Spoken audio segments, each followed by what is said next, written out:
अला रसूलिल करीम। नाज़रीन किराम, जब से हमारी कांग्रेस इख्तिदार में आई है, हमारे तेलंगाना का हाल इतना बुरा है कि फरियाद किससे करें हमारी समझ में नहीं आ रहा है। और जो ओहदा जिम्मेदारी का है वो ओहदा हमारे सीएम साहब ने अपने पास रखा है और ये समझ रहे हैं कि आप सिर्फ ओहदा रखने से पूरे हालात शहर के तेलंगाना के अच्छे हो जाएंगे। ये आपकी गलतफहमी है। आप अपने मसरूफियात में इतने मसरूफ़ है कि आपको ये भी ख्याल नहीं रह रहा कि क्या तेलंगाना के हालात अच्छे हैं या नहीं, आपको उसकी भी फिक्र नहीं रहती। आपके जितने ओहदेदार आपने जिनको आपने मुकर्रर किया है वो भी सिर्फ आवाम से मिलना भी नहीं चाहते, ना आवाम के दरमियान में आना चाहते, ना उलमा से मिलना चाहते। वो अपने इख्तिदार की कुर्सी पे बैठ के बस वहीं से बैठ के तबसरे करते हैं। मेरे को अफसोस होता है कि हमारी पुरानी हुकूमत जो है फिर भी सलीखे की नज़र आती थी कि जब तक वो मौजूद थे एक फसाद, एक हंगामा पूरे तेलंगाना में नहीं हुआ। लेकिन जब से हमारे मोहतरम तशरीफ लाए हैं कांग्रेस के जिम्मेदार, जब से कुछ ना कुछ शहर के हालात, तेलंगाना के हालात दिन ब दिन बिगड़ते जा रहे हैं।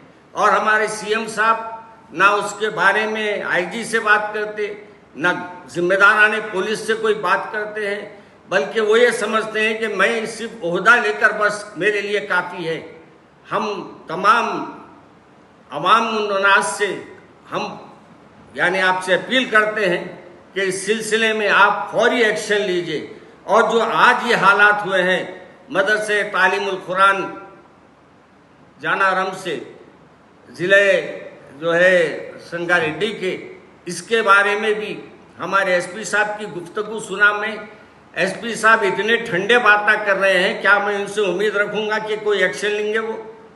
और याद रखिए, आप मुसलमान आपको लाए हैं तो आपसे ये उम्मीद लेके लाए हैं कि आप हमारे मसाजिद की, मदरसों की हिफाजत करेंगे और हमारी हिफाजत करेंगे।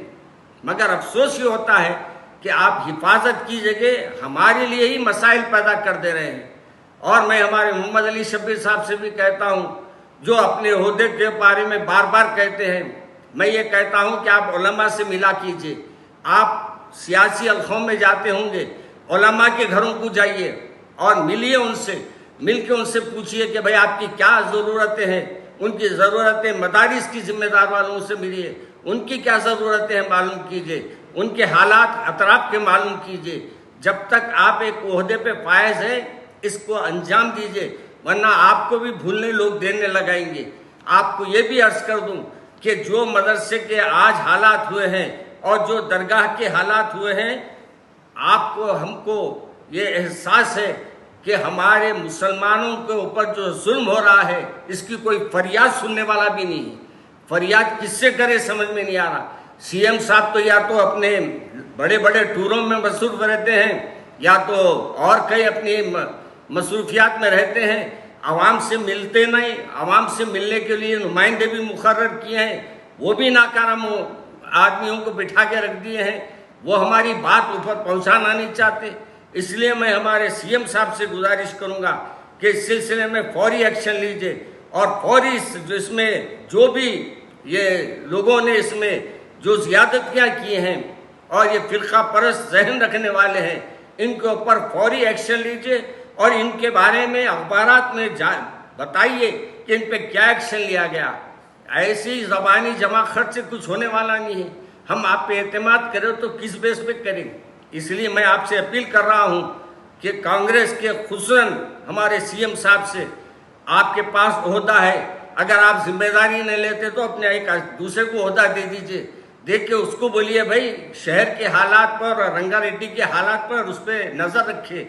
अगर ये मुमकिन है तो दीजिए आप दूसरे को और देख के उन पर सख्ती कीजिए। और आपके आईजी वगैरह जो काहिली कर रहे हैं और ये जो हालात पैदा कर रहे हैं उन पे जो एक्शन लेने की बात है, मुझे हैरत होती है। एक्शन लेने की बात करते हैं, क्या एक्शन लिए वो मालूम नहीं होता।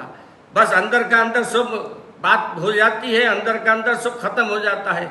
मुझे अफसोस होता है कि हम ये कांग्रेस को लाकर कोई गलती तो नहीं कर लिए। क्या हमारे लिए ये मुसीबत तो नहीं बन गई। इसलिए मैं हमारे जिम्मेदारान कांग्रेस से कहता हूँ कि आज भी वक्त है आप लोगों को। अब तक है रंगारेड्डी में कितने हालात अपने जो कुछ हुए हैं आपके तेलंगाना में, इसका आप जायज़ा लीजिए और जहाँ जहाँ ये हालात हुए हैं उन पर ख़ास नज़र रखने के लिए वहाँ के पुलिस के जिम्मेदारों को हिदायत दीजिए। अस्सलाम वालेकुम।